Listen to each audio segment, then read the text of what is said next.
In this part of nucleotide sequence, we will deal with the representation of nucleotide sequence of DNA. Now let us see here. You see here representation of nucleotide sequence. This is the case 2. That is, we have taken a tetranucleotide segment of DNA. Of course, when we are talking DNA, the sugar is 2-deoxyribose. Now you see here, this is the structure. You see the structure of tetranucleotide, that is 5' 8 because you have phosphate. You see here at position 2 you have hydrogen, so this is your 2-deoxyribose segment. This is adenine base which is attached to the sugar moiety by beta nitrogen glycosidic link bond, and you have at 5' carbon atom you have phosphoryl group. This nucleotide is attached to another nucleotide having base guanine. Okay, obviously the sugar moiety is ribose, and these two are attached by 3', 5' phosphodiester band. Similarly, this particular nucleotide is attached to another nucleotide in which the base is thymine. Okay, and this nucleotide is attached to another nucleotide in which the base is cytosine, and you can see that since here the phosphoryl group is at 5' position, so it is 5' end, and there is free hydroxyl group at 3' position. Okay, so you call it that it is 3' end, and obviously the nucleotide is progressing from 5' to 3' direction. Now, how later representation will be done for this tetranucleotide? Well, we told you in previous lectures that small d later is used to denote deoxyribose sugar present in nucleotide. P is your phosphate, and A for adenine, G for guanine, and T for thymine, and C for cytosine. We start with 5' end, and obviously this will be 3' end. If you see the structure here, at 5' end you have P, so you write like P.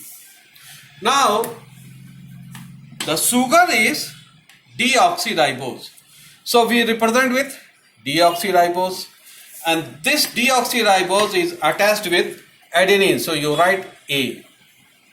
Okay, so what we at 5' end you have phosphate, you write a small p. Then the sugar is deoxy, you have to mention. If deoxy sugar is there, that is when you are dealing with DNA, you have to mention the D, a small d, and obviously the base. So this nucleotide portion is you have represented. Now this nucleotide portion is attached to another nucleotide by phosphodiester linkage. So again P comes. Okay, so again you have this deoxyribose nucleus. So you write D, and you write the base guanine. So again you have phosphodiester, deoxy, then you have thymine, then you have again phosphodiester, deoxy, and you have cytosine.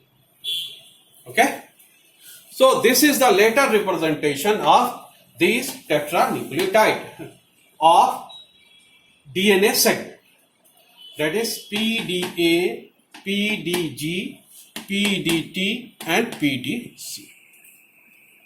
Okay, now line representation, that is horizontal view. You can see I have written 5' end to 3' end.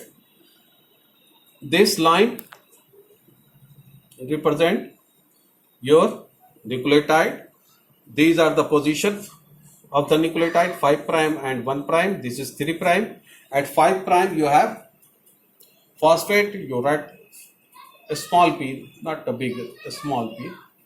Okay, and obviously you have deoxy, sugar, and adenine. So at position 1 prime you have D and A. Similarly, towards 3 prime end we are going, so you have 1 prime DG, that is this nucleus we are talking. At 3 position, you have a phosphate, and this guanine, DG guanine, is attached with 1D by 3 prime 5 prime phosphodiester. Similarly, you can see that you have DT here. Okay, 3 prime 5 prime, it is attached with the last one, which has OH group at 3 position free. Now this is the vertical view. You can see 5 prime you have phosphate, DA 1 prime. Now you see 3 prime 5 prime phosphate attachment. Again you have DG, this, because D, that is deoxy, and G you have guanine. Similarly you have deoxy and thymine, deoxy and cytosine, and these are attached to each other by 3 prime 5 prime phosphodiester linkage. Now again you have 3 prime OH group which is free. So the tetranucleotide is progressing from 5 prime end to 3 prime. So this is all about nucleotide sequencing. You know that it can be represented by letters or it can be represented by lines. So when you have deoxy, you just prefix the small letter D in front of the heterocyclic base capital letter. Okay, and obviously P is there to show the attachment. Sometimes in some books you will find when you are sure that this is a DNA, or rather when you are working on DNA and all these, the scientists, they don't write D. They just simply mention that we are working, that is, it is the case of DNA, and they don't use D when writing the sequence also. So sometimes it can be dropped D, but most of the time for academic and all this activity you write D for deoxy, P for phosphate. You use the first letter of heterocyclic as base as their identification, and 5 prime to 3 prime you write. 3 prime end means the OH group is free. Whether you write or not, it is clear. Okay. So this is all about nucleotide sequence. Both in RNA and DNA we have discussed it. Both from by the letter representation and of course line representation. And I have given you both some in books there is horizontal view they have written. In some books you will find vertical views. I have dealt in both. Okay. Thank you.